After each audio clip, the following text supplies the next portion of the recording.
वापस से किसी की आवाज़ नहीं आनी चाहिए। Good morning guys and respected Kulwinder sir.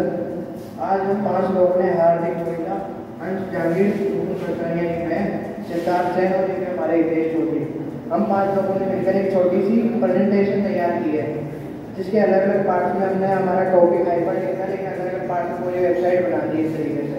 जितना पढ़ाया था उसके आगे एक्सपीरियंस वगैरह सब जोड़ के बनाया है। हमने महाराजा कॉलेज की वेबसाइट बनाई है। अगर किसी को उसमें एडमिशन लेना है, उसको किसी का गूगल मैप देखना है, उसको किसी कुछ भी जानकारी चाहिए, वो उस साइट से ले सकता है। और जिसमें हमारा मेन टॉपिक था जो हाइपर लिंक का था, प्री टेक का था, एंकर टेक का था। एंकर टेक हमारे अंश ने बनाया है, जो आपको एंकर टेक के बारे में कुछ समझाएगा। आ जाओ।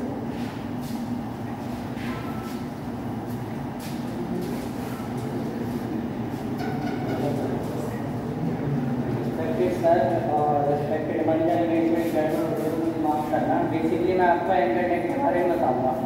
हाइपर लिंक क्या होता है सबको पता होता है। हाइपर लिंक देखा जाए तो अपन बोल सकते हैं हाइपर टेक्स्ट होता है, एक तरीके का टेक्स्ट ही बोलते हैं, बट वो टेक्स्ट अलग टेक्स्ट होता है ना, उससे अलग होता है। जैसे यहाँ लिखा हुआ वेब टेक्स्ट, इससे वो अलग होगा। मैंने इसको क्लिक कराया कुछ नहीं होगा, बट हाइपर टेक्स्ट को अगर मैं क्लिक करूँगा ना तो किसी पेज या फाइल को खोल देगा आपके लिए, यानी कनेक्ट करेगा। कनेक्ट करने का काम क्या करता है? हाइपर लिंक करता है। अब हाइपर लिंक अपन जब बनाते हैं तो एक टैग का यूज़ करते होता है एंकर टैग, तो मैं भी दिखाता हूँ।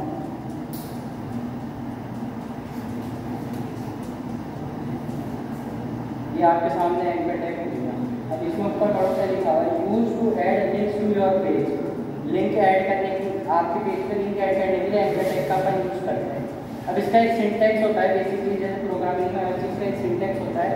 अपन इसको यूज़ करेंगे, इसका सिंटैक्स जो लिखा हुआ यही होगा। यहाँ पर एंकर टैग है तो इसका ओपनिंग ये आएगा, और एक HREF लिखा हुआ है, इसकी फुल फॉर्म होती है हाइपर टेक्स्ट रेफरेंस। यानी यहाँ पर वो URL डालेगा जिसकी अपन को फाइल यहाँ पे शो करनी है, जिसका हाइपर लिंक बनाना है। और आगे मैंने यहाँ पे गूगल लिखा हुआ है। जब तक आगे आप कुछ भी नहीं लिखोगे, चाहे आपने यहाँ पे URL डाल दिया, आगे आपने कुछ भी नहीं लिखा तो आपके पेज पे 0 नल शो होएगा। मतलब यहाँ मैंने URL डाला गूगल का, अब यहाँ पे मैंने आगे गूगल लिखा हुआ है तो लिखा ही नहीं, और मैंने उसको रन कर दिया तो कुछ भी शो नहीं होएगा यहाँ, क्योंकि अपन ने उसको नाम ही दिया जिस पे क्लिक करना है। तो जिस पे क्लिक करना है वो हमेशा बीच में जो कॉन्टेंट होता है जैसे ग्रीन से लिखा हुआ है वो शो होएगा। और जो URL होते हैं तो ये जो URL होता है यहाँ पे जैसे लिखा हुआ है https://google.com, ये 2 तरीके के होते हैं, एक होता है रिलेटिव और एक होता है एब्सोल्यूट। रिलेटिव URL वो होता है जो अपनी सिस्टम के अंदर ही कोई फाइल रखी हुई होती है। जैसे मान लो मेरे सिस्टम है, सिस्टम मतलब PC या लैपटॉप कुछ भी, उसमें कोई फाइल है, मान लो किसी की इमेज है, वो शो करती है C ड्राइव में, E ड्राइव में पड़ी है, तो उसका मैंने कॉपी करके पास यहाँ पेस्ट कर दिया तो वो रिलेटिव URL होगा। और दूसरा URL होता है एब्सोल्यूट URL। इसका मतलब होता है कि इंटरनेट पे कोई भी वेबसाइट होस्टेड हो रही है, जैसे मान लो यहाँ पे गूगल लिखा हुआ है तो ये एब्सोल्यूट प्रकार का URL है। मैंने नेटफ्लिक्स का डाल दूंगा, किसी भी का भी डाल दूंगा, अमेज़न का डाल दूंगा, फ्लिपकार्ट का डाल दूंगा, तो वो एब्सोल्यूट URL होगा। और रिलेटिव तो अपने PC के अंदर होगा। अब जैसे अभी सर ने उसका बताया था बॉर्डर का, इमेज का बताया था, इमेज साइड में कि वो इमेज वहाँ पे शो क्यों नहीं हो रही थी जब सर ने उसको रन करा था। क्यों? क्योंकि वो सर के इस वाले सिस्टम में नहीं थी, जो पेन ड्राइव थी उसमें नहीं थी, तो उसको डिटेक्ट नहीं कर पाया। तो वो रिलेटिव URL था जब तक वो सर के लैपटॉप में था। जैसे वो बाहर निकला तो वो कहीं स्टोर नहीं था, सर ने उसको दूसरी जगह रन किया तो वहाँ शो नहीं हुई। इसका मतलब कि वो अपने जो सिस्टम को डिटेक्ट नहीं कर पाया। इसका मतलब रिलेटिव URL जब तक ही वर्क करता है जबकि सारी फाइल आपकी एक साथ है।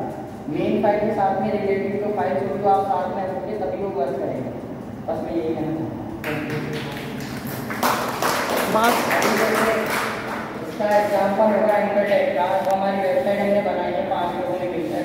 उसमें लगभग अगर उसको परसेंटेज में बांटें तो 100 में से 50% वर्क, अगर स्ट्रक्चर का देखें तो 50% हमारा एंकर टैग का यूज है, क्योंकि हमने खूब सारी फाइल्स को आपस में कनेक्ट किया है मेन फाइल से। अभी आपको एंड जब हार्दिक वेबसाइट को करेगा तब मैं आपको दिखाऊंगा। Thank you.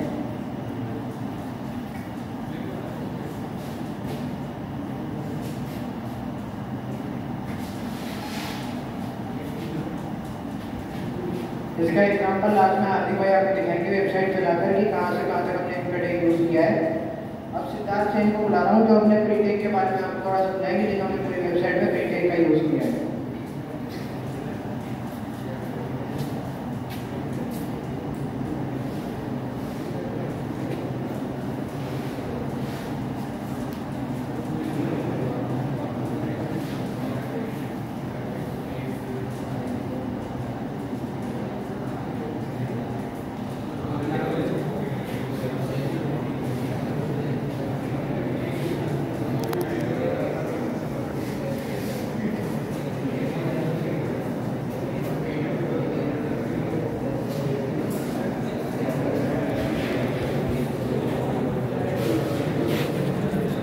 Good morning sir, good morning all of you. तो जैसा कि अभी हमने आपको एंकर टैग के बारे में काफ़ी अच्छे से एक्सप्लेन किया, तो मैं भी एक छोटे से प्री टैग के बारे में आपको एक्सप्लेन करने जा रहा हूँ। तो जैसा कि हम जानते हैं कि pre tag pre formatted text को शो करने के लिए यूज़ होता है, और ये एक ब्लॉक लेवल एलिमेंट है जो कि बेसिक दो एलिमेंट होते हैं हमारे HTML में। ब्लॉक लेवल एलिमेंट होता है और एक इनलाइन एलिमेंट होता है। तो हमारा प्री टैग जो है वो ब्लॉक लेवल एलिमेंट है, जो कि जिसका हमारा यूज़ होता है बेसिकली जो हमारे सोर्स कोड में हम लाइन ब्रेक्स और स्पेसेस वगैरह यूज़ करते हैं उसको शो करने के लिए यूज़ होता है। क्योंकि जैसा कि हम नॉर्मली अगर पैराग्राफ टैग का यूज़ करते हैं हमारे HTML में, तो वो क्या करता है कि जो भी लाइन ब्रेक्स होते हैं या जो भी स्पेसेस होते हैं उन सारों को कोलैप्स कर देता है। तो प्री टैग हमारे लिए उसी फॉर्मेट में हमको शो करके देता है जो हमने सोर्स कोड में लिखा होता है। बेसिकली प्री टैग का यही काम होता है। और जैसा कि आप लोग देख रहे हैं, ये प्री टैग है, तो ये जो भी हमें शो कर रहा है वो हमारे सोर्स कोड में एग्जैक्टली इसी तरीके से लिखा गया है। ये लाइन स्पेस एंटर किया हुआ है, यहाँ पे भी एंटर दिया हुआ है और यहाँ पे एंटर किया हुआ है, एग्जैक्टली उसी तरीके से लिखा गया है। और जैसा कि हमने बोला कि ये ब्लॉक लेवल एलिमेंट है, इसका मतलब है कि जहाँ हमारा प्री टैग शुरू हुआ है और जहाँ हमारा प्री टैग खत्म हुआ है, यहाँ से लेकर यहाँ तक पूरी विड्थ और लेंथ ये कवर कर लेता है, ब्लॉक कर लेता है, इसलिए ब्लॉक लेवल एलिमेंट है। और इसके वैसे पर्टिकुलर कोई इसका खुद का एट्रीब्यूट नहीं होता है। ये जितने भी यूनिवर्सल एट्रीब्यूट होते हैं हमारे HTML को, उन सारों को सपोर्ट करता है। और बाकी सिंपल सा रहेगा, इसमें कुछ खास नहीं है। और एग्जांपल हम जब हार्दिक हमारी वेबसाइट शो करेगा तो उसमें आपको दिखा देंगे। Okay, thank you.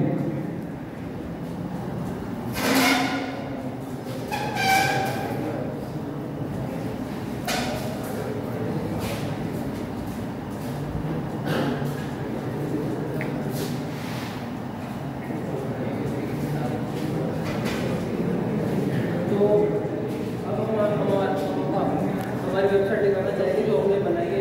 बस बेसिक उसमें HTML डेमो भेज देंगे। हमारा जो CSS है वो हमने ज़्यादा एक्स्ट्रा यूज़ करा ताकि तो हमारी वेबसाइट थोड़ी सी ब्यूटीफुल दिखे, देखने लायक भी बने। इसलिए हमने CSS थोड़ी सी एक्स्ट्रा यूज़ करी, जितनी मुझे कंप्लीट पड़ी है उससे। तो हम आपको हमारी वेबसाइट दिखाना चाहेंगे करें एक बार।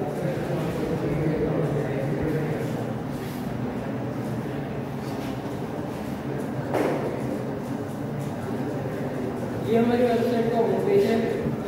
इसमें आप देख सकते हो कि ऊपर राजस्थान यूनिवर्सिटी का लोगो है, नीचे भारत कॉलेज का लोगो है और साइड में थोड़ी सी इमेजेस है यूज़ करिए हमने। ये हमारा टैब बार है, इसमें फर्स्ट होम का सेक्शन है, सेकंड कोर्सेज का सेक्शन है, फिर हॉस्टल का सेक्शन है और कॉन्टैक्ट का सेक्शन है। इससे आप महाराजा कॉलेज से कॉन्टैक्ट कर सकते हो। तो होम सेक्शन में हमने महाराजा कॉलेज के बेसिक इंट्रोडक्शन दे रखा है। इंट्रोडक्शन लेके देंगे Maharaja college Jaipur is a prestigious and reputed that has been cornerstone of higher education in Rajasthan. ऐसे करके हमने पूरा महाराजा कॉलेज का इंट्रोडक्शन दे दिया। इसमें कौन कौन से कोर्सेज ऑफर है, कब एस्टैब्लिश हुई थी, स्टूडेंट लाइफ कैसे एनुअल कैसे, इसकी विजन क्या मीडिया है कॉलेज का। और यहाँ पर अपने सोशल मीडिया से रखते हैं, सोशल मीडिया जैसा भी रखते हैं, ट्विटर है, फेसबुक है, इंस्टाग्राम है और गूगल मैप का करेंगे जिसमें आप इसकी लोकेशन चेक कर सकते हो कि महाराजा कॉलेज है। एक बार शुरू हो जाओ सारे, इसको इसको करो कि साथ ही हमारे लिए बोल रहा है। तो जैसा इसमें आपको पता था कि एडवर्टाइज के बारे में हम एग्जाम्पल देंगे वेबसाइट शो करने के लिए। तो यहाँ पे अगर मैं कोर्सेज के सेक्शन के ऊपर क्लिक करता हूँ तो ये रिलेटिव URL हो जाएगा। जैसे आपने इसमें कोर्सेज पर क्लिक करते कोर्सेज का पूरा सेक्शन खुल के आ गया। ये देखिए नेचुरल कोर्सेज कौन कौन से, BSc physics, BSc chemistry, BSc maths, BSc biology, and SMS courses हमारा BCA है। अगर हम इस कोर्स की और ये सारे ये भी एंकर टैग ही हम भी वहाँ भी यूज़ करेंगे, यहाँ पे भी रिलेटेड लिंक्स है। अगर हम इस पर क्लिक करेंगे तो BSc फिजिक्स वाला पेज खुल के आ जाएगा। ये देखिए यहाँ पे BSc फिजिक्स के लिए आपको सारी इन्फॉर्मेशन मिल जाएगी, कोर्स का स्ट्रक्चर क्या रहता है, इसमें आगे करियर अपॉर्चुनिटीज़ क्या क्या रहती है, सब्जेक्ट्स कौन कौन से होते हैं, एलिजिबिलिटी क्राइटेरिया क्या होता है। तो ऐसे करके आपको BSc फिजिक्स के बारे में पूरी एक डिटेल नॉलेज मिल जाएगी। और अगर आपको सिलेबस के बारे में ज़्यादा जानना है तो उसके लिए भी हमने यहाँ पे एक एंकर टैग दे रखा है। ये एंकर टैग एक रिलेटिव नहीं है, ये एंकर टैग एब्सोल्यूट है, क्योंकि इसमें